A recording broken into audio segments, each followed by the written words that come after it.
Hi, people. This is Gio from A Round Table, and today the controversy comic of DC, Superman, the Son of Kal-El. And here you have Tom Taylor, the writer, John Timms as the artist, and High Five as a colorist, and all that. Okay, and as you see on the cover, we'll talk about the controversy later on. Henry Bendix. Now, Henry Bendix, I love. Okay, this is the reason. So far, the read's good. I like it. The art is not bad. No, like it's reasonable.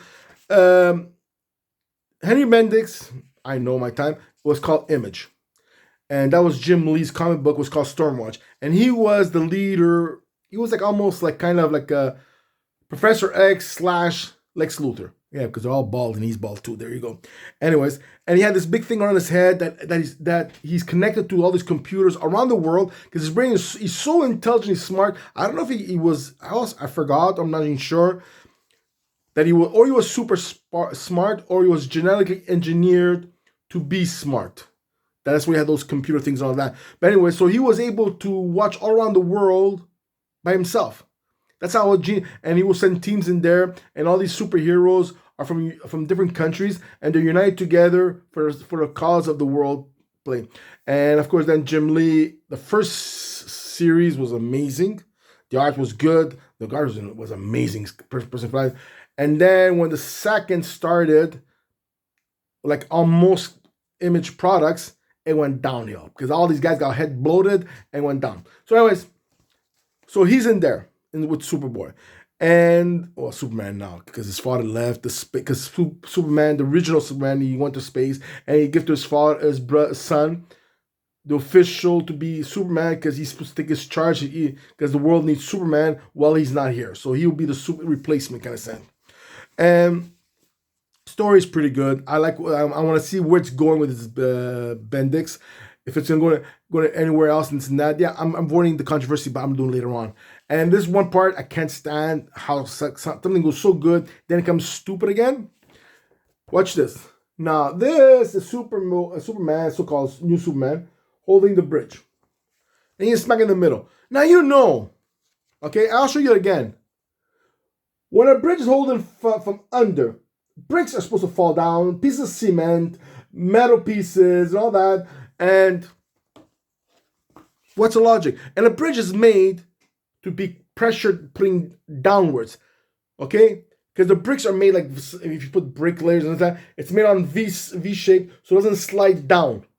Once you lift up, guess what happened? The bridge falls all apart. People goes, oh yeah, but it's comic book. Yeah, but that's why I'm gonna go back to one of my favorites of the 90s, 80s, and 90s, and John Byrne. See, John Byrne was doing Superman, and everybody was crying, oh, Superman, he's making Superman weaker, makes Superman this and this, but he was trying to make Superman more realistic. And I actually love the way he did Superman, and he was like he was blurring to get his image right. He was close, but he wasn't perfect, but certain other things was very well done. And then he got kicked out of Superman, or he left because got fed up and everything, because Superman couldn't be in space, he needed a mask. But if you read all his things, how he did Krypton, how they were very too intelligent, robotic kind of people, he was amazing. Then he went to Fantastic Four. Now, because this is why I'm going to that point. In Fantastic Four, there's Gladiator, okay? He's from the Imperial Guards of the Marvel Universe, and the Imperial Guard is like the Legion of Superheroes of DC, and Gladiator / whatever, if you look at the color, give or take, he's Superman of Civil War, okay? So he's living in the Bachelor building, the headquarters of the Fantastic Four. And Invisible Woman, which is Suzanne Storm, she goes, she goes there, Reed, goes, that's her husband, I think they were married then, or they were getting married, whatever. She goes, there's this powerful guy lifting up the building, at the corner of the building, he's lifting it up, he's a couple of feet up, and Reed Richards going there, and he goes, impossible. Goes, it can't be done. This is illogical, unrealistic, this and that. And Susanna says, Richard because I think she was married. She goes, no, he's lifting the building. So Reed gets towards the edge of the building, looking downwards, and he sees this Gladiator lifting up the building. He goes, no, because under the pressure of the weight of the building, all those bricks are supposed to be breaking and crumbling into pieces. The building is not supposed to be lifting up. It's supposed to go downwards. and after falling down in a slant because of the pressure of the weight all around the building and everything, it's supposed to crumble. This makes sense. Then now, okay, this is John Byrne who's writing and drawing the whole thing, and then Reed Richards, which is John Byrne, of course, that Gladiator unintentionally has a power that when he wants to lift up something, he has an extra power that makes like a kind of a field or everything over the object that he wants to lift, that his strength could lift up, and that force field around the object will keep it intact. So which means he can lift up buildings, he can lift up bridges without crumbling to pieces. He can move planets. Not like Superman say he could move planets, because you take a planet, okay? You take the hardest mud ball you could think of, and you take a pin, which is Superman, okay? He'll go through the planet. And don't forget, the sharp part of the pin is still thicker than Superman would be if he was moving a planet. How can you move a planet? You go through that whole planet. It doesn't make sense, So that's the whole point. That's when my nerdy part gets frustrated. When I'm reading, I'm enjoying it. All of a sudden I see this bridge, I'm like, oh, come on, you ruined everything. You destroyed everything. Because here I was in La La Land, and all of a sudden, back to reality, back to science fiction, and you have Einstein in my brain going, woo, woo, woo, woo. Now, but overall, I'm still for it. I don't care if he's bisexual or whatever. The read itself, him being bisexual, I'm not gonna buy it because of that, or what I'm saying, buy or not buy it. It's the storyline where it goes. Okay. Now to bisexual. Now he's bisexual. Ooh, doesn't bother me. But here it is. All the news media, they all said Superman is bisexual. How come why wouldn't they say Superman, son of Kal-El, is bisexual? Because why? They want the press, they want the attention, they want the fame, they want the numbers and everything. Because they don't say just son of Kal-El, there'll be no big fuss over that. Because like I knew about, because I'm reading comic books, but people don't know, like people knew that I still read comic books. Hey, I heard Superman's he's bisexual, this, but you see what Lois like? No. It's his son. What? Then I had to explain it. Oh, okay. Well, that doesn't bother me, because at least they don't touch him. Because a lot of people is like, because Superman is the roots of their youth. Okay? And they were brought up with Superman or Justice League or cartoons or TV, movies especially, comic books and everything. All of a sudden, you're trying to destroy their childhood. And the news used that against that. They wanted the vibe. Tonight, Superman, he's bisexual. And they never said Kal-El's son. So that's what it is. Now, to the thing, he's bisexual. I don't care. This book, well, here's what part I would care, and this is my opinion. I could be right. Let's agree to disagree. Let's put it this way, okay? Is this. If it was for mature readers, I was for it. I'm for it. But the reason it's anybody could buy it and everything, that means people who are mid-teenagers or younger, fragile minds. Nah, I'm not crazy about it. Nah, it gets me bloody frustrated. Because fragile mind, let them be. Yeah, but they have to start knowing sometime. No, who are you?